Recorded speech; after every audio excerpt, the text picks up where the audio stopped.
noches, ¿cómo están? Bienvenidos a su programa A Pulso. Como ustedes ya saben, yo soy Julio Riobó. Desde ya, usted puede participar con nosotros, @JRiobóF en Instagram, en TikTok, JR Periodista y el 0412-334-5488. Repito, @JRiobóF en Instagram, en TikTok, JR Periodista y el 0412-334-5488. Hoy, 10 de enero del año 2025, es el primer programa de este espacio y qué mejor hacerlo que el día que se consumó la juramentación histórica del presidente Nicolás Maduro para su tercer mandato, 2025-2031. Muchas veces hicimos análisis con distintos personajes sobre este día. Todo lo que se decía fuera de la legalidad era venta de humo, patrañas, mentiras de la extrema derecha. Ha llegado el 10 de enero del año 2025 y hoy en la Asamblea Nacional, como lo mandata la Constitución, se juramentó Nicolás Maduro. Lo demás, pura pantomima. Expresidentes que tienen un prontuario criminal, Edmundo González, que forma parte también de este prontuario, y María Corina Machado. Ya lo demás, no hay ni que dedicarle tanto tiempo, pero sí lo vamos a analizar con nuestro invitado el día de hoy. Además, en este momento, si lo tiene el equipo de producción, el pueblo celebra a las afueras del Palacio de Miraflores la juramentación de Nicolás Maduro. Vamos a ver las imágenes. ¿No está cantando nadie ahora? Ah, bueno, me avisan cuando esté cantando alguien para transmitirlo. Además, estamos muy pendientes porque ha tenido una intensa agenda de trabajo el jefe de Estado. Luego de la juramentación fue a Fuerte Tiuna, a la Academia Militar, a la Casa de los Sueños Azules, como le decía el comandante Hugo Chávez. Luego fue a esta tarima donde se está realizando el concierto a esta hora, a celebrar con el pueblo, y ha sostenido algunos encuentros bilaterales con la delegación de China, si no me equivoco con Rusia, también con el secretario general de la OPEP y de países exportadores de gas. ¿Quién nos acompaña el día de hoy? Fíjense, está invitado en el Festival Mundial Antifascista, ¿cierto? Tiene 2 días que llegó a Venezuela, ya ha estado en este programa en 3 oportunidades, si no me equivoco. Viene de Telesur, además llegó a las 10:01, este programa es a las 10, pero llegó a las 10:01 corriendo y me dijo, ya entré, aquí estoy. Bueno, realizó estudios de licenciatura en Economía, Ciencias Políticas y Sociología, es doctor en Ciencias Políticas y profesor titular de la Facultad de Ciencias Políticas y Sociología de la Universidad Complutense en Madrid. Vamos a ver y a conocer quién nos acompañará el día de hoy en este programa muy importante de análisis en un día histórico. La primera es que la división de la izquierda fue la que permitió el ascenso del fascismo. Es decir, el Partido Comunista y el Partido Socialdemócrata sumaban prácticamente lo mismo que Hitler, pero al ir separados permitieron que Hitler tuviera en el año 32 el resultado que después le llevaría, propuesto por Hindenburg, con sus trampas y demás. Eso que se dice siempre, no, es que ganó las urnas, no. Salió empate entre la socialdemocracia y los comunistas y los fascistas, pero fue Hindenburg con von Papen el que hizo trampitas para ofrecerle a Hitler el cargo. Si hubieran ido juntos, primera elección, si hubiera ido junta a la izquierda, eso no hubiera ocurrido. Y tenía razón Walter Benjamin, un marxista de la época, un tipo heterodoxo, de esos que decía Ludovico Silva, que si los loros fueran marxistas, los loros serían marxistas ortodoxos, ¿no? Pues este era un marxista no ortodoxo, y él decía, una lectura que a mí siempre me estremece cuando la pienso, que detrás del auge del fascismo, presidente, siempre hay un fracaso de una revolución de izquierdas. Es decir, que en el auge del fascismo siempre hay un error de la gente de izquierdas, que no hemos hecho bien nuestros deberes.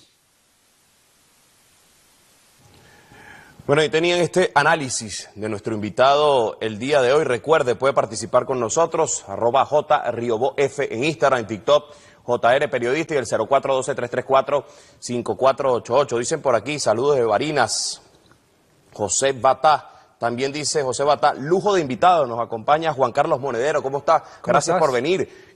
¿Cuánto duró la entrevista de Telesur?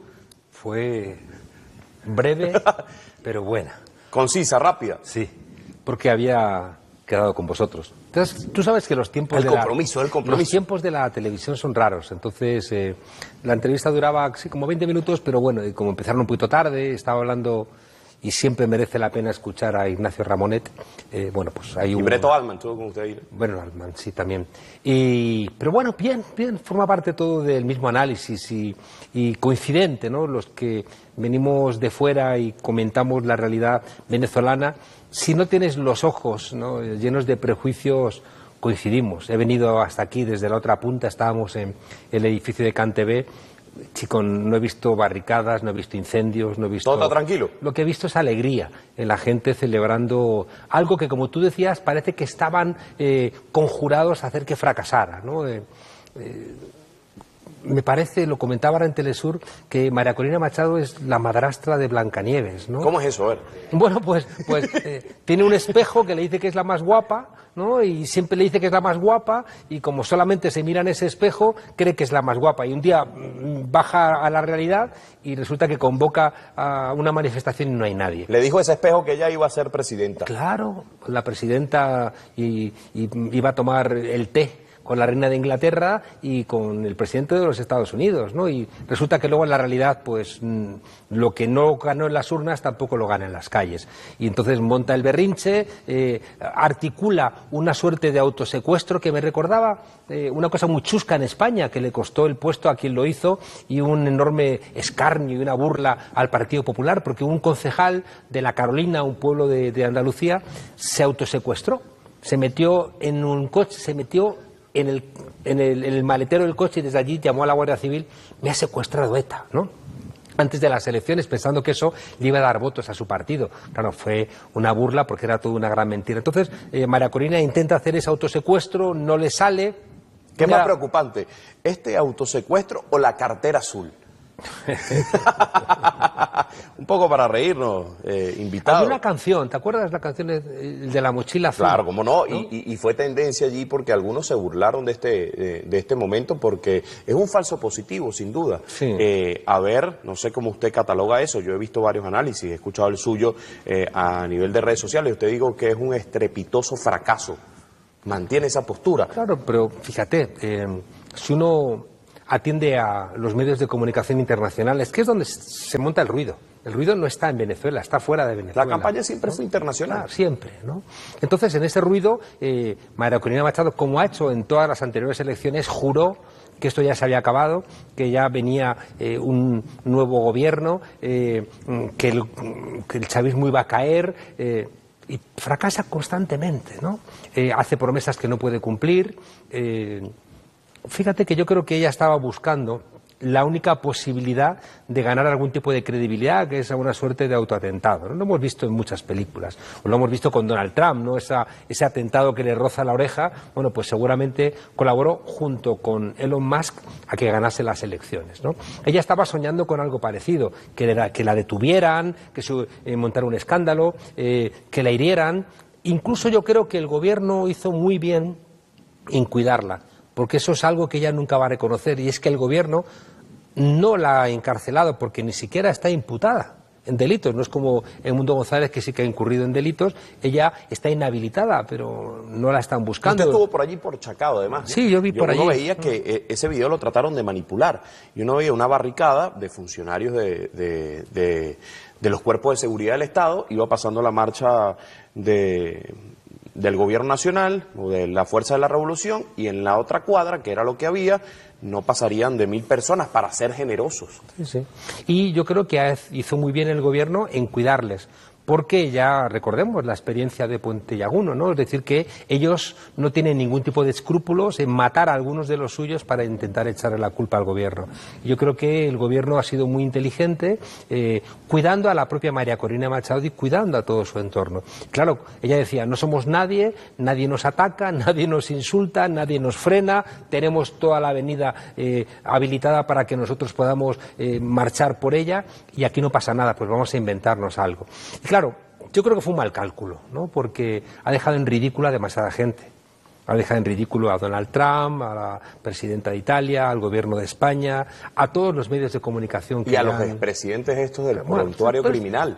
Porque ahora uno escucha las declaraciones el día de hoy de algunos, de Felipe Calderón y de otros, y de este y de aquello, y entonces ya estaban diciendo que era imposible ingresar a Venezuela, pero eso no es lo que decían hace 2 días.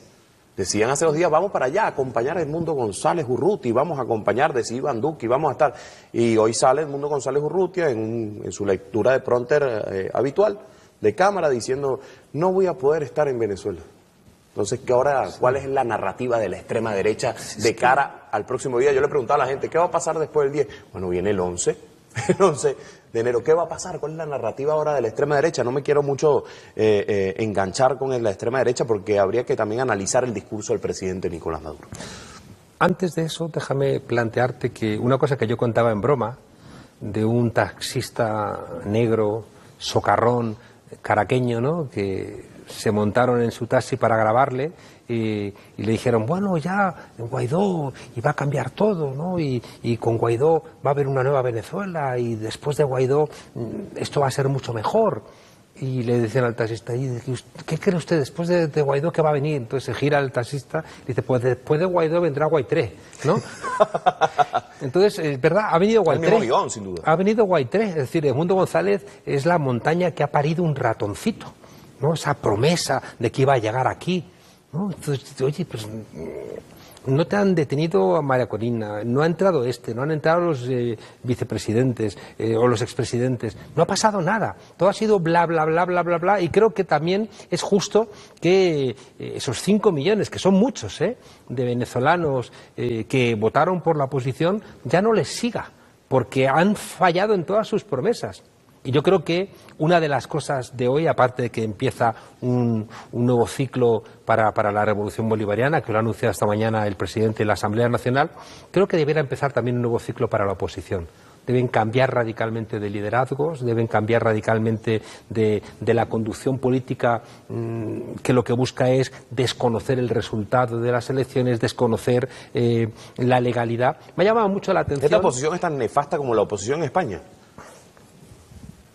No, es peor, porque la oposición en España ha ganado elecciones y la oposición en España está gobernando en algunos lugares. La oposición en España yo creo que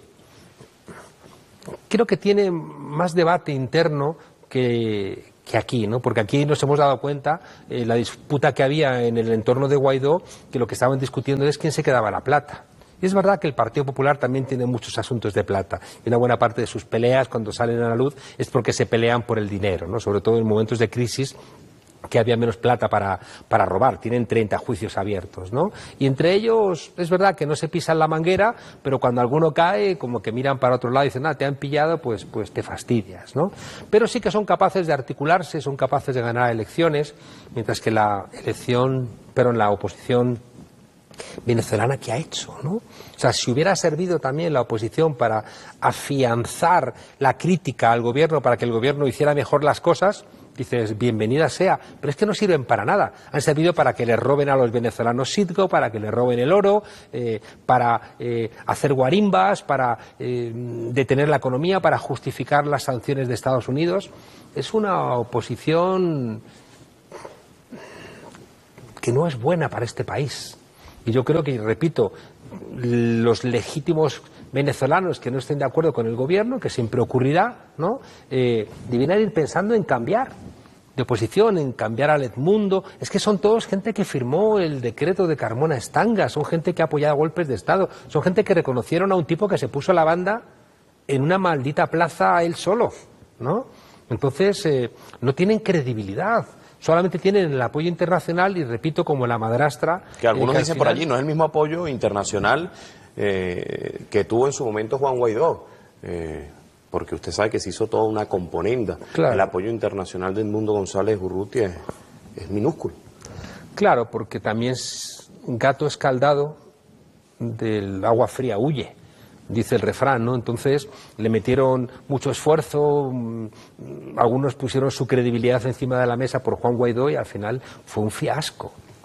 Ha llamado la atención, lo venimos comentando, el tuit que ha puesto Donald Trump, ¿no? Si tú comparas el tuit que puso amenazando a Hamás que soltaba a los rehenes o iba a caer el infierno sobre lo que queda de Gaza, y en cambio el tuit que puso, torpe, ¿no?, ante el falso secuestro de María Corina Machado, no era una cosa muy beligerante, ¿no? Entonces uno tiende a pensar que Trump es más pragmático que los demócratas. Lo hemos comentado muchas veces, ¿no? Los demócratas parece que son mejores porque son los que están más cerca de los sindicatos, los que son más liberales en los comportamientos privados, pero son los que luego hacen más guerras. Uno recuerda de cerca la visita de, por así llamarlo, esta pantomima que montaron de la visita de Edmundo González Urrutia a Argentina con Javier Milei, y el día antes sale un senador, Bernie, a decir ¿con quién va a trabajar el presidente? ¿Con quién va a trabajar el presidente Donald Trump? Con el presidente Nicolás Maduro, con quien se va a juramentar el día de hoy.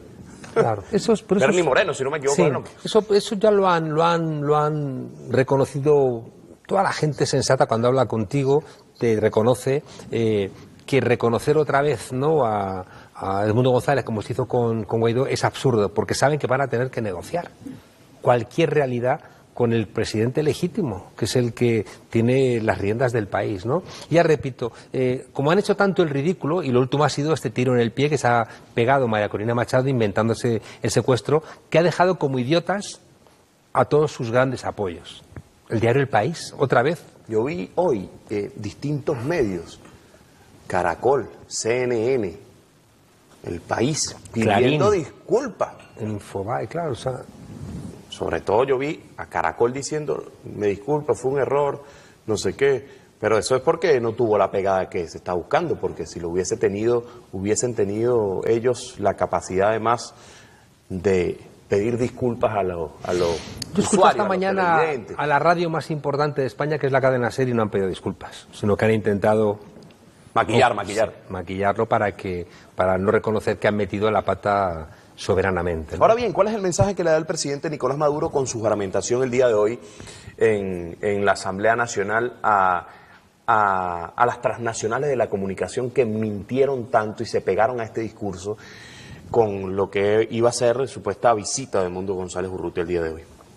Debiéramos aprender que ya no se puede negociar con los medios de comunicación. Quien lo ha intentado le ha salido mal. Lo intentó Néstor Kirchner, lo intentó Correa, lo intentó Evo Morales, lo intentó Pedro Sánchez, y no sale. Los medios de comunicación son armas de desinformación masivas al servicio de intereses particulares. Y quien quiera negociar con ellos pues va a terminar entrampado, ¿no? Igual que tenemos que ir pensando en redes sociales públicas, no podemos entregarle a dos tipos que además tienen una posición genuflexa. En el caso de Zuckerberg, que se ha arrodillado ante Donald Trump diciéndole todos los elementos de verificación de la información que tenemos desaparecen. Ahora ya cualquiera puede mentir en Facebook, ¿no? Porque se lo ha pedido Donald Trump. Y Elon Musk, que ha convertido la red X en un manipulador masivo y que encima se permite el lujo de ir a Alemania a pedir el voto para los nazis, para Alternative für Deutschland, o va a Inglaterra y distribuye bulos contra el primer ministro, que tiene que el primer ministro de Gran Bretaña salir a un empresario millonario a decir, usted está mintiendo. Y dices, ¿esa es la democracia que tenemos? No. O sea, lo de las redes sociales hay que solventarlo de raíz. Y de paso también lo de unos medios de comunicación que llevan mucho tiempo mintiendo. Desde el año 75, el think tank por excelencia de la derecha neoliberal, que estaba en lo que se llamaba la trilateral, en un documento del año 75 dicen, es la última vez que dos periodistas toman al presidente de los Estados Unidos, por el caso del Watergate. Y es la última vez, dicen textualmente en ese libro, La crisis de la democracia, es la última vez que los medios de comunicación predisponen a la opinión pública contra el gobierno en una guerra. Porque salían en los informativos los cadáveres de los soldados norteamericanos envueltos en la bandera regresando de la fallida incursión en Vietnam.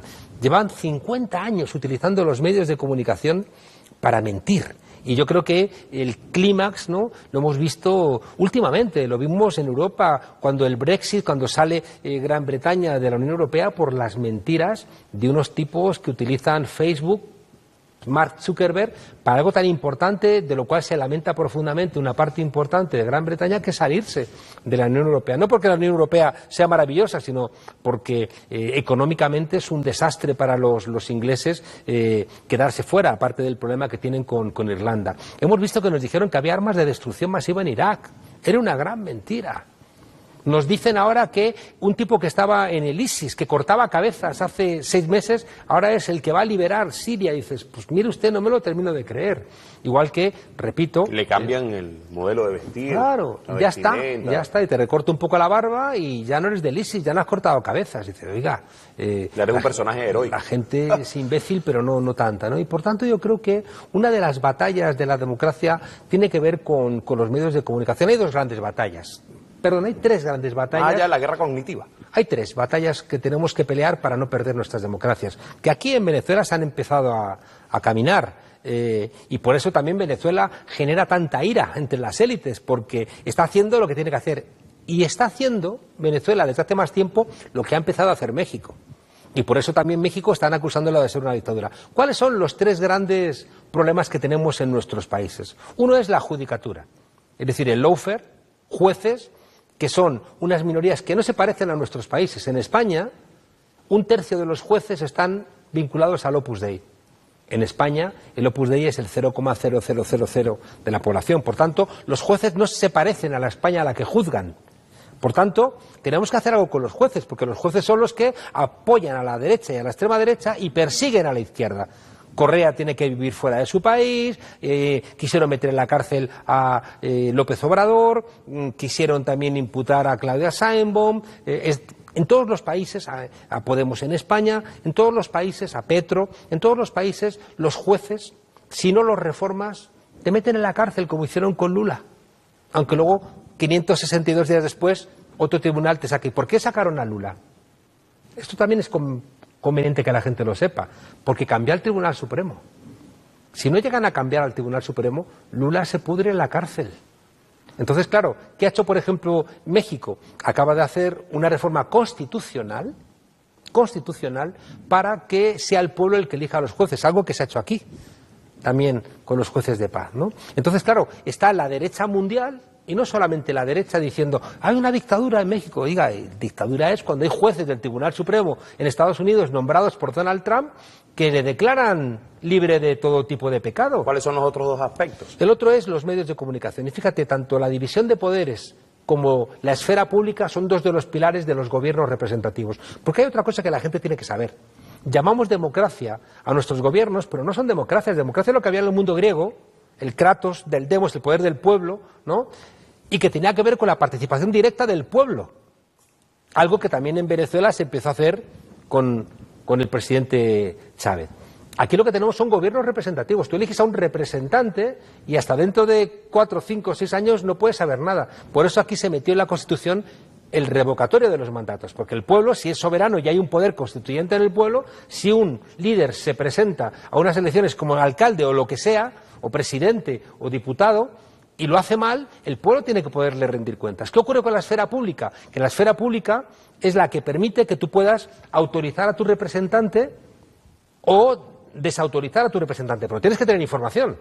Por eso las democracias, en el entorno de la Revolución Francesa, nacen en los clubes, en los cafés, en los lugares donde se debatía. Si hoy resulta que la información la obtenemos de Twitter, y resulta que el dueño de Twitter miente constantemente y aquello es una cacofonía donde no puedes hacerte idea de lo que realmente pasa, has sepultado el segundo gran pilar de nuestros gobiernos representativos.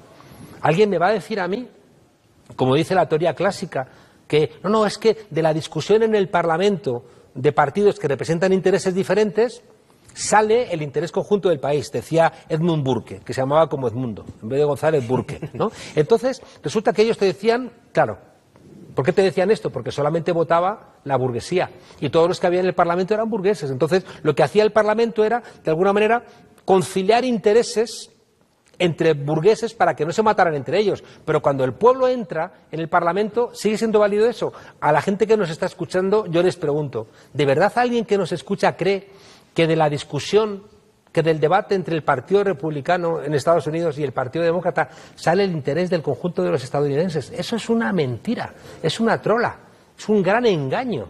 Entonces, claro, o inyectamos formas de democracia real en nuestros sistemas o no funcionan. ¿El tercer aspecto cuál sería? El tercer aspecto es que cuando las derechas en nuestros países no son capaces de frenar a la izquierda, ni con los jueces, ni con la opinión pública, recurren al último candado, que es el sistema financiero internacional, donde lo vimos con Grecia o lo hemos visto con amenazas constantes también en España, en Francia, en todos lados. Dicen, cuidado que si gana la izquierda, aquí van a subir los tipos de interés, va a subir el riesgo país, no va usted a poder pagar la nómina y, por tanto, en el fondo da igual lo que votes. Porque votes lo que votes, ocurre como cuando el golpe de Estado del 23 de febrero de 1981, el golpe aquel de Tejero, que le preguntaron meses después al presidente del Banco de Banet, del Banco Español de Crédito, que era el banco de los más importantes en ese momento, y dijo, ¿y usted qué hizo la noche del 23F? Y dijo, yo me fui a dormir, porque triunfase el golpe o fracasase, el banco iba a seguir igual, ¿no? Entonces, claro, es decir, que ellos tienen un blindaje que o lo rompen. Me parecía muy hermoso y que también tiene que ver con el odio que le tenían las élites al comandante Chávez. En un momento dado, Argentina tenía un default de 14.000 millones y el Fondo Monetario Internacional dijo, yo te los presto, pero, ya sabes, vender empresas públicas, cerrar hospitales, cerrar escuelas, y el presidente Chávez dijo, yo te los presto. Y 6 meses después, Argentina le devolvió a Venezuela con sus intereses correspondientes ese dinero y no tuvo que arrodillarse. Una de las cosas que planteó el presidente Chávez en su momento era crear un Banco del Sur. Una de las cosas que están haciendo ahora los BRICS, es decir, vamos a crear un Fondo Monetario Internacional de los BRICS y un Banco Mundial de los BRICS. Y si sigue con esa actitud Naciones Unidas, donde un país, uno, impide que se hagan sanciones contra Estados Unidos, contra Israel por el genocidio, pues vamos a tener que crear otra Asamblea de Naciones Unidas. Fíjese, lo voy a interrumpir porque a esta hora se genera información en el Palacio de Miraflores con Graya Casela. Adelante. Bueno, agradecemos a Graya Casela desde el Palacio de Gobierno, el Palacio de Miraflores. Una intensa agenda de trabajo, lo comentaba más temprano, que ha tenido el día de hoy el presidente Nicolás Maduro. Hablando de estos encuentros, Juan Carlos, disculpe que lo tutee, le pregunto lo siguiente, porque hablan de una Venezuela aislada, pero más de 120 delegaciones internacionales están aquí para jurar o acompañar el juramento que se dio hoy en la Asamblea Nacional. ¿Cómo queda eso en el discurso de la extrema derecha, de la oposición, de las transnacionales? Me gusta mucho hablar de las transnacionales en la comunicación, que son los que tienen esta guerra mediática contra Venezuela sostenida. Sí, pero que también es interesada. O sea, si Venezuela no tuviera las reservas de petróleo más grandes del planeta, seguramente también la discusión sería otra. Si no tuviese coltán, por ejemplo. Claro. Es decir, que uno de los grandes desafíos que tenemos ahora mismo en el mundo es la escasez de recursos. Entonces, fíjate que uno de los elementos terribles, ¿no?, del genocidio en Gaza y en Cisjordania, en Palestina, es que los judíos sionistas no quieren conquistar a las personas, quieren conquistar el territorio. Pueden matarlos a todos, habitar... Un problema energético allí. Claro, habitar los sionistas ese territorio y utilizar los recursos y también un gasoducto que quieren que pase por ese territorio, ¿no? Entonces, o volvemos a hacer también análisis de clase o no nos salen las explicaciones, ¿no? Ahí todo lo que está haciendo Elon Musk, por ejemplo, se explica con criterios económicos, no nos engañemos. Elon Musk, cuando se compra la red Twitter, decía, no, qué locura, va a perder mucho dinero, se está gastando todo. No es verdad, ha duplicado el dinero, ¿no? Cuando va a Italia a ofrecer Starlink, sus satélites, por 130.000 millones y va a apoyar a la extrema derecha en Alemania y va a apoyar a la extrema derecha en Inglaterra, es porque está consciente de que esa extrema derecha es la que luego le va a comprar a él sus satélites y le va a comprar a él lo que necesite para frenar la competencia china. Es decir, que con Meloni le va a decir, oye, no importéis coches de China, subid los aranceles, van a presionar, Elon Musk va a presionar, ya han empezado a hacerlo, a Claudia Sheinbaum para que no importe coches de China. Los aranceles, ¿no? Además. Claro. Entonces, hay una parte económica en todo esto, y los medios de comunicación son empresas de medios de comunicación al servicio de sus grandes tenedores. Es decir, que los grandes medios de comunicación tienen detrás fondos de inversión o millonarios. O sea, Jeff Bezos se compra el Washington Post, ¿no? Entonces, y le prohíbe que pidan el voto para Kamala Harris. Es decir, el diario El País, hay detrás intereses económicos absolutamente claros, y son intereses que también se manifiestan en Venezuela, se manifiestan en Colombia. Entonces, claro, esos grandes conglomerados mediáticos, informar es lo de menos. Que les interesa no importa. Claro, lo que les interesa es hacer valer una lectura que sea funcional a sus intereses económicos. ¿Por qué y cómo el presidente Nicolás Maduro ha derrotado a la administración saliente de Estados Unidos? Lo decía el jefe de Estado el día de hoy. Sí, yo creo que yo suelo poner el ejemplo de la coherencia de Andrés Manuel López Obrador y de Nicolás Maduro, ¿no? Que son dos líderes que han tenido siempre un mismo criterio y que no han hablado diferente teniendo enfrente a Biden, al rey de España, a la patronal, no. No se amilanan. No, y han tenido siempre el mismo discurso, y luego además también los dos han sido coherentes entre lo que dicen y lo que hacen. Y eso el pueblo lo ve. Yo estuve en la campaña electoral aquí y vi un amor del pueblo de Venezuela, el pueblo chavista, claro, lo que no son chavistas no le querrán, ¿no? Pero vi un cariño, ¿no?, del chavismo hacia Nicolás Maduro que yo no había visto en mucho tiempo, desde los tiempos de Chávez. Y usted viene de hacer la peregrinación, de estar en algunos momentos, yo lo recuerdo, en algunos lugares, y uno veía el contacto directo del pueblo con el presidente. Y lo veía, se echaban a la calle a tocarle, a saludarle, ¿no? Entonces, esa comunión la tienen los que entienden a su pueblo, los que son coherentes con su pueblo y los que mantienen un solo modo de pensar que su pueblo identifica como correcto, ¿no? Entonces, ya te digo, Nicolás Maduro lo ha hecho y Estados Unidos ha intentado apretar las tuercas, vaya, se ha intentado. Recuerdo aquella frase de Nixon: vamos a hacer chillar a la economía chilena, ¿no? Cuando la huelga aquella de los transportes con Kissinger, ¿no? Contra Salvador Allende, para que el pueblo se enfadase con el gobierno y no lo votase o lo tumbara, ¿no? Aquí han hecho chillar a la economía, se han tenido que ir millones de venezolanos de este país porque Estados Unidos hacía sanciones aprobadas por María Corina Machado y Edmundo González. Es que cuando tú recuerdas estas cosas dices, ¿por qué no han ganado? Pues porque son unos sinvergüenzas, porque son gente que ha tomado decisiones y ha justificado decisiones que han generado hambre, dolor, muerte, enfermedad y exilio económico a una buena parte de la gente que está por ahí dando vueltas por el mundo porque los echaron de este país esos que apoyaron las sanciones económicas, ¿no? No, además ellos lo utilizaron, lo llamaban, ellos fueron los principales responsables de algunos venezolanos que, como usted dice, se han ido de Venezuela, y cuando están allá los llamaban plaga, atizaban la xenofobia, la explotación. Mira, ayer la Comunidad de Madrid y la Alcaldía de Madrid es donde está la derecha más extrema gobernando en España. Está la casta. Ahí está la casta de la casta, ¿no? Porque se han concentrado allí las empresas transnacionales, están los funcionarios, están los medios de comunicación, están los juzgados. Digamos que es un distrito federal con una clase media donde la izquierda lo ha hecho bastante mal en términos históricos, donde también es verdad que en un momento dado compraron a 2 diputados de la izquierda cuando ganó la izquierda, ¿no? Y a partir de ahí como que no han sido capaces de sacarles del gobierno, ¿no? Entonces en Madrid se están concentrando buena parte de la extrema derecha latinoamericana que sale de sus países. Y ahora mismo en Madrid está... Sí, que son prófugos de la justicia. Peña Nieto, Felipe Calderón, cuya mano derecha está en la cárcel en Estados Unidos por estar en la nómina del narcotráfico. O sea, el responsable de perseguir a los narcos era un narco en el gobierno de Felipe Calderón, acogido por Isabel Díaz Ayuso y José María Aznar. Está allí, ya digo, Salinas, Peña Nieto, Felipe Calderón. No puedo hablar de la extrema derecha, Leopoldo López, Antonio Ledezma, el padre de Leopoldo López lo metieron en las listas en el Europarlamento solo una vez, no dijeron ni una más, ¿no? No sé qué haría ese señor, pero no lo quisieron que estuviera allí más. Bueno, el caso es que en Madrid hay como en torno a 40.000 venezolanos, solo en Madrid.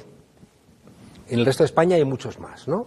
Bueno, pues en la manifestación de ayer, que fue una manifestación convocada a los cuatro vientos por todos los medios de comunicación, donde estuvo el presidente del Partido Popular, estuvo el presidente de Vox, estuvo, por supuesto, el alcalde de Madrid no sé si estuvo la presidenta de la Comunidad de Madrid. Reunieron a 4.000 personas, a 4.000, es decir, muy poquita gente. Yo creo que los venezolanos que están en Madrid trabajando, pedaleando, muchos de ellos, ¿no? De riders, pues yo creo que se dan cuenta de que esa gente que quiere ejercer el liderazgo de la oposición no tiene nada que ver con ellos. Hay alguien que se pregunta, ¿y por qué no ha tenido éxito la convocatoria de María Corina Machado ayer aquí en Caracas? Pues porque la gente ha visto que al tiempo que ellos estaban saliendo a la calle a pelear por lo que creen que son sus intereses... Hay uno jugando pádel, ¿verdad? Estaba jugando al pádel Guaidó en un gimnasio de élite, ¿no? Entonces la gente no es pendeja y la gente dice, pero esta gente no me representa. Y por eso te decía que le recomendaría a la oposición que empiece buscando otros líderes. Y se puede, o sea, la derecha ha tenido buenos líderes contra la izquierda.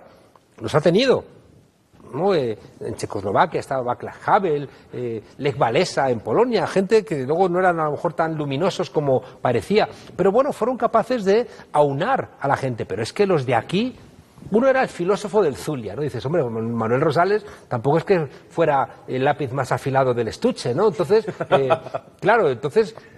Pero bueno, que va a abrazar con los brazos, decía en su momento, de verdad. Si me matan y yo me muero, son frases icónicas de Manuel Rosales. Se reía Chávez de él. Pero luego María Corina Machado, una señora exacerbadamente llena de ira, ¿no? Edmundo González, con un pasado turbio, y luego un señor que tampoco era muy creíble, Julio Borges, Leopoldo López, ¿no? Dices, es que son gente que no generan confianza. ¿Y sabes qué creo que hay de fondo? Y que son los mismos personajes, porque hay gente que acabó por redes sociales la gira, la misma gente de ellos, los acabó por redes sociales la gira, cuando vio, por ejemplo, Edmundo González Urrutia, y quien le cargaba no solamente el maletín, sino los lentes, era Antonio Ledesma, y de repente aparece en Estados Unidos en una corta reunión con Biden que tan solo duró 19 minutos, y atrás estaba Smolarsky y Miguel Pizarro, que tienen una historia, un prontuario criminal de robo. Claro. Que están detrás de muchas cosas, turbias. Sí, por eso no... Hay una cosa que creo que es de fondo, y que creo, cuando me preguntabas la comparación de la derecha venezolana con la derecha española, en la derecha española ahora mismo no. O sea, Feijóo es un pobre diablo, ¿no? Que se burlan de él, pues Isabel Díaz Ayuso, ¿no?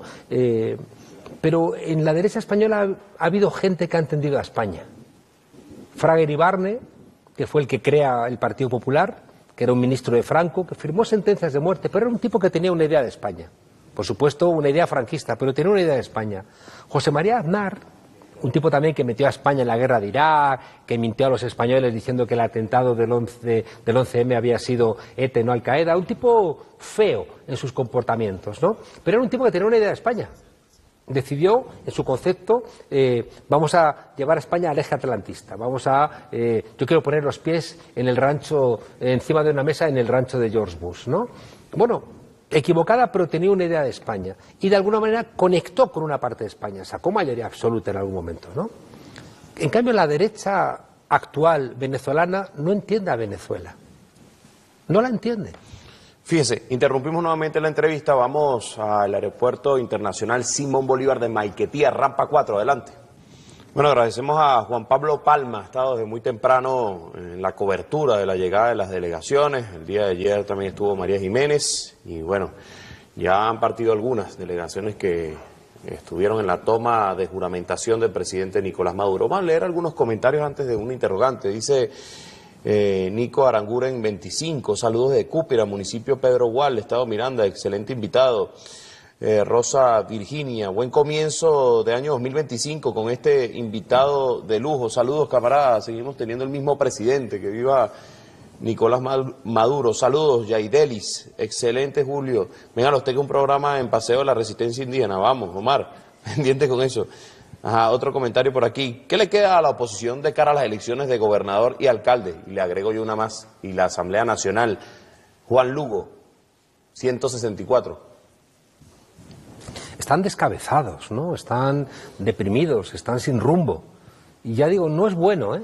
No es bueno que no haya una oposición, porque siempre, aunque sea por la obsesión, ¿no?, de criticar, te obligan a hacer mejor las cosas, ¿no? Un gobierno que no tiene una oposición, pues es un gobierno que puede quizá cometer más fallos, ¿no? Y por tanto yo creo que o tienes una población muy despierta, ¿no?, para que pueda criticarte lo que hagas mal, o está bien que haya una oposición, ¿no? Lo que pasa es que lo que no puede ocurrir, tenemos que romper con la maldita idea de que la oposición tiene que cambiar todas las reglas del juego de un país, como Milei. O sea, Milei solamente ha ganado unas elecciones, no tiene derecho a cambiar la constitución material de ese país, Argentina. O sea, es que no se te pasa por la cabeza, es como si gana la izquierda y de repente, no sé, nacionaliza todas las empresas relevantes del país. Oiga, usted ha ganado las elecciones para gobernar, no para cambiar la Constitución. Si usted quiere cambiar la Constitución, convoque una constituyente, ¿no? Entonces la oposición, yo creo que, te digo, aquí no tiene criterio, porque lo único que quiere es tumbar al gobierno, quiere desmantelar lo construido. Y por tanto, la gente dice, es que yo no quiero que me desmanteles todo. O sea, gobierna mejor, pero no gobiernes desmantelando todo lo construido, ¿no? Y por eso yo creo que uno de los elementos, igual que el presidente Nicolás Maduro esta mañana anunciaba, ¿no?, las 7 transformaciones, que creo que hay que añadirle alguna más. Una propuesta. Yo creo que hay que añadirle alguna más, ¿no? Sobre todo porque está por ahí, puede ser transversal, y yo sé que la tiene en la cabeza, ¿no? Y que tiene que ver con la reforma del Estado, ¿no?, que es una gran asignatura pendiente en Venezuela, ¿no?, por la historia.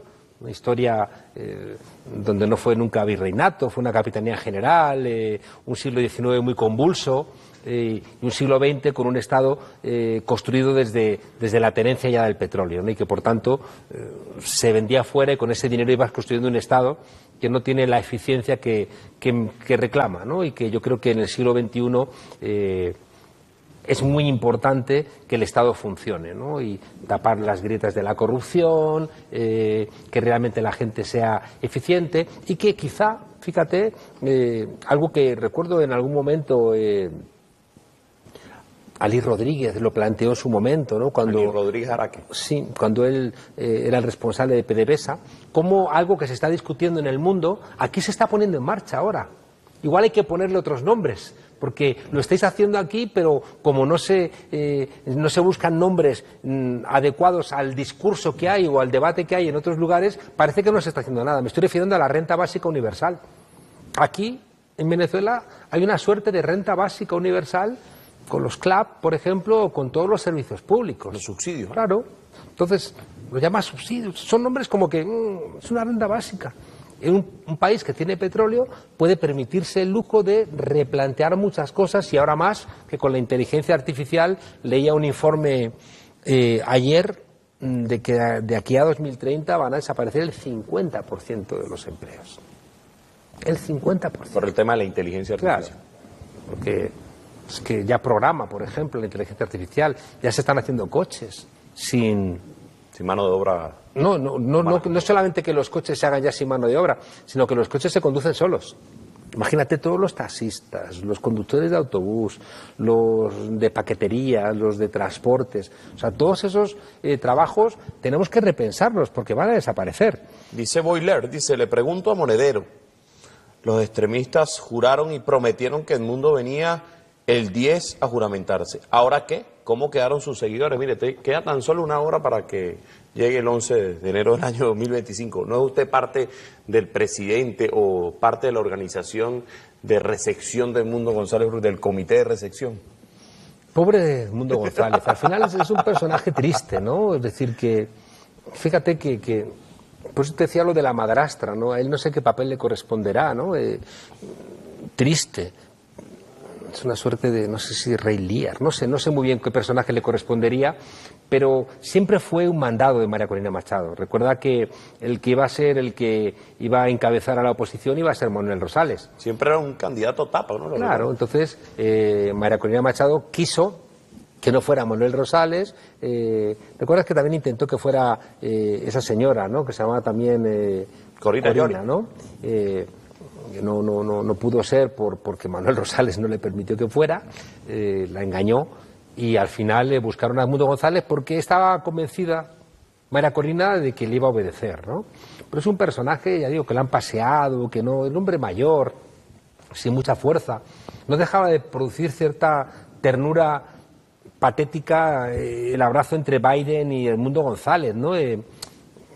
Algo que además lo llevaron los lobbies, una reunión de lobistas, un lobby pagado para reunirse con Joe Biden.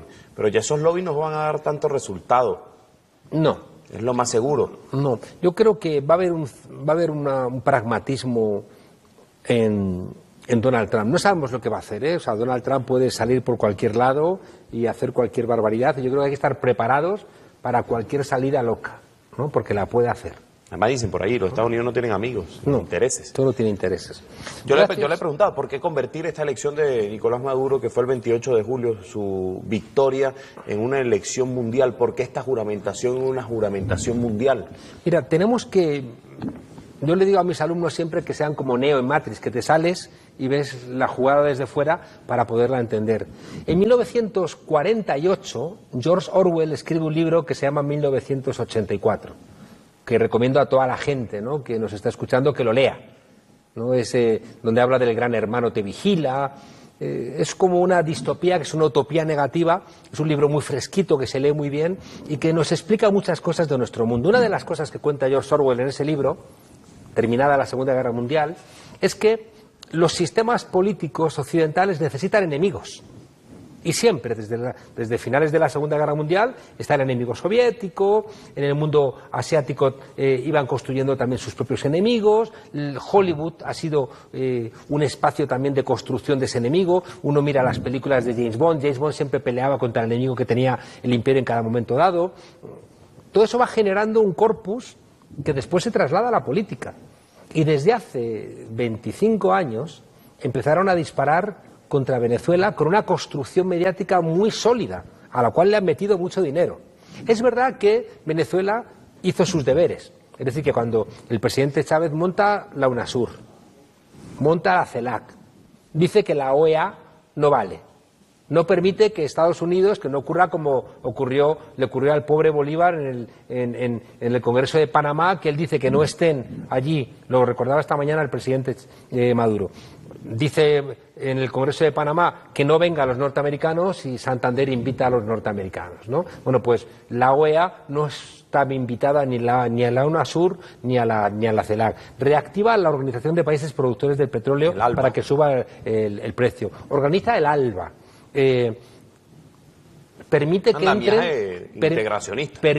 que entren por vez primera China y Rusia en América Latina. Empieza a hablar de multilateralismo, es decir, fíjate que cuando Fukuyama, el discípulo de Samuel Huntington, que es el que te decía antes que hacía ese libro en el año 75 donde dice que nunca más los periodistas pueden tumbar al presidente del gobierno, que nunca más los medios de comunicación tienen que generar animadversión de la opinión pública contra su gobierno en una guerra, ese era Samuel Huntington, como su discípulo era Fukuyama. El que en el año 92, cuando cae la Unión Soviética, en el año 91, escribe El fin de la historia. Y dice que ya nadie puede ir más allá de la democracia liberal, burguesa representativa y del modelo neoliberal. Y resulta que, eso lo dice en el año 92. Y en el año 92, ¿qué se levanta? Se levantan los zapatistas. El Ejército Zapatista de Liberación Nacional en México contra el Tratado de Libre Comercio. En el año 94 se levanta el comandante Chávez contra las medidas neoliberales del gobierno. Ya se había levantado el pueblo en el año 89, en el Caracazo. En el 92. En el 94 se levanta, ¿no? En el 89 es el Caracazo, ¿no? Antes, en el 88, en México también hay una respuesta, que ahí está Cuauhtémoc Cárdenas y ya estaba Andrés Manuel López Obrador, frente al PRI, que se ha hecho neoliberal desde el año 82. Es decir, va habiendo un acumulado de respuestas frente al modelo neoliberal, donde los pueblos también van generando su conciencia. Y claro, el modelo que creía que lo de Fukuyama era en serio y que ya no iba a haber nunca más problemas, empieza a encontrarse que hay muchos problemas. Se levantan pueblos en muchos lugares, Hay protestas en África, hay protestas en Asia, hay protestas en Europa, al final va a haber protestas hasta en Wall Street. Y claro, ¿cuál es el referente de todo eso? Pues el referente de todo eso empieza a ser Venezuela. Y de repente logra el comandante Chávez algo se que en un mundo... también, además, el presidente Nicolás Maduro un referente como claro, líder. Pero fíjate, es que además, en nuestras sociedades que son tan mediáticas, el presidente Chávez empieza... Yo le acompañé, recuerdo un viaje a en Argentina, y la gente salía a la calle a saludarle. Mar del Plata, ¿será? Salí en varios lugares, y la gente salía a la calle cuando se enteraba que llegaba. O iba a África y era espectacular. O iba al mundo asiático y la gente lo recibía como si fuera un líder de los que leemos en los libros de historia, ¿no? Se hace amigo de Maradona, le hacen películas en el Mar del Plata que acabas de mencionar. Un referente, sin duda, un referente. Claro, en el Mar del Plata le dicen a George Bush que no. Entonces George Bush no entiende qué demonios está pasando, ¿no? El tema del ALCA. Claro, va a Naciones Unidas y dice aquí huele a azufre, ¿no? Entonces era como un referente que fue construyendo una fuerza desobediente que lo quisieron tumbar y no pudieron. Está haciendo políticas en ese momento que benefician al pueblo, gana todas las elecciones. Había elementos para enfadarse y entonces también se empieza a articular algo que para Estados Unidos era muy importante. Igual que tumbaron al Chile de Allende porque era un ejemplo, tenían que tumbar a la Venezuela de Chávez y luego a la Venezuela de Maduro porque es un referente. Es decir, ¿dónde tiene lugar la Internacional Antifascista? Pues en Venezuela. Pues bueno, los que quieren... la clausura, ¿verdad? Claro, los que quieren vivir en un mundo sin oposición, les molesta que aquí se alimente un pensamiento diferente. Aquí les molesta que surjan discursos que les incomodan. Entonces, yo creo que en un momento de crisis mundial del modelo neoliberal, de cambio geopolítico, de calentamiento global, en un momento donde estamos prácticamente en una encrucijada, Venezuela se convierte en un referente que molesta profundamente. Rafa Márquez dice, les regalo a inmundos, señores españoles, quédense. Como eso sea cierto, vamos a mandaros a Miguel Bosé y vamos a mandaros...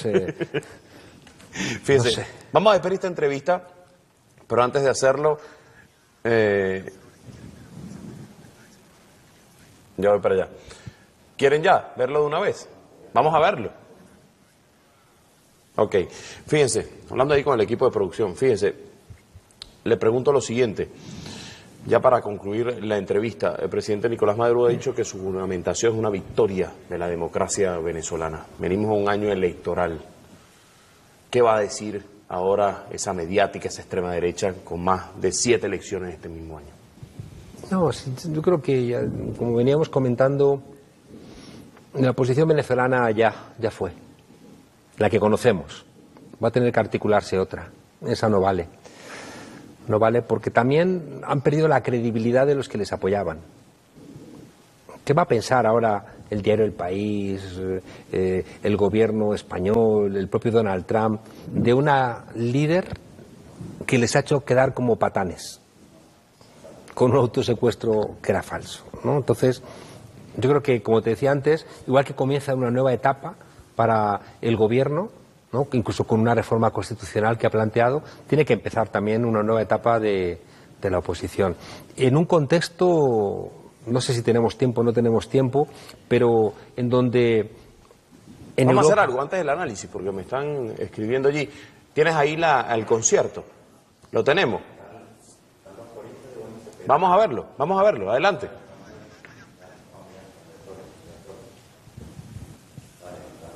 Ponlo. Tenían ya casi el final, ¿no?, de Boni Cepeda, que estuvo allí presentándose esta celebración del pueblo de la juramentación del presidente Nicolás Maduro a las afueras del Palacio de Miraflores. Ahora sí, concluimos el análisis. Elecciones este año. Más de 7 eventos electorales se van a realizar en la República Bolivariana de Venezuela, que además está el tema de las consultas al Poder Popular, con sus proyectos. Eso viene realizando, creo que el año pasado, alrededor de 3 o 2 elecciones. Este año será lo mismo, y también la elección de gobernadores, alcaldes y la Asamblea Nacional. Yo creo que lo relevante no es tanto que haya elecciones, sino que son elecciones que van a determinar nuevos rumbos. Nuevos tiempos para un nuevo país. Escuchando esta mañana al presidente en la Asamblea, las 7 transformaciones, más otras que tiene en la cabeza en marcha, que tienen que ver, como te decía, con esa reforma constitucional, que implique también un Estado más eficiente, en un mundo con un calentamiento global al cual hay que dar respuesta, etcétera. Déjame que te cuente, casi para terminar, 2 cosas que para mí son muy importantes y que tenemos que verlas en paralelo. Una es, como te decía antes, hay un vaciamiento, hay un mundo viejo que ya no va, que se está marchando. No termina de marcharse, pero se está marchando, que es el mundo norteamericano. Hay que ver esas imágenes del fentanilo, de la violencia, la gente sin atención médica, la gente viviendo ya ni siquiera en caravanas, viviendo en los coches o en tiendas de campaña. Eso es un país al borde de la guerra civil. Yo recomiendo a los Estados Unidos que en vez de estar jodiendo por ahí, arreglen las cuentas con sus gobernantes y solventen sus problemas, ¿no? Y si tienen que tomar las armas, no las tomen contra otros pueblos, tómenlas contra esos gobernantes que les están condenando a la miseria, ¿no? Entonces, ya digo, estamos en un momento en donde el calentamiento global, los cambios geopolíticos, el desarrollo tecnológico, las migraciones, el envejecimiento de la población del cual se habla poco. África es un continente joven, Europa es un continente viejo, Estados Unidos es un continente envejeciendo, Japón es un país casi un continente viejo, América Latina más o menos, ¿no? Es decir, cuidado con el envejecimiento de la población porque eso tiene muchos efectos que no estamos considerándolos. Y ante estos cambios, la derecha ha tomado sus decisiones. Va a impedir que gobierne la izquierda. Y va a impedirlo con los jueces, va a impedirlo con el control mediático y va a impedirlo con la dictadura financiera. ¿Qué hacemos los demócratas? Podemos hacer 5 cosas. Primero, resignarnos, es decir, no se puede hacer nada. Hay gente que está en esas y dice, no se puede hacer nada, tiro la toalla. Bueno, los que venimos de la lucha, aunque a veces estemos cansados, sabemos que eso no es una solución. Segunda posibilidad, intentar con las armas melladas que heredamos cuando ganamos las elecciones, cambiar las cosas. No cambias nada. ¿Qué está cambiando Boric? ¿Qué va a cambiar Lula? ¿Qué va a cambiar Petro? ¿Qué cambiamos nosotros cuando estuvimos Podemos en el gobierno? Mejoras la vida un poco de la gente, pero no haces cambios reales. Tercera posibilidad, la lucha armada. No hay lugar. No hay consenso popular para que con las armas vayamos hacia no sabemos dónde. Y por tanto la lucha armada no es una solución. Cuarta, modelos como el chino, donde hay redistribución de la renta, pero no hay elecciones tal cual la conocemos. Es un modelo que no es afín a nuestra manera occidental de pensar. ¿Cuál es la que queda? La quinta, reinventar la democracia. Es lo que está haciendo México, es lo que lleva haciendo mucho tiempo Venezuela.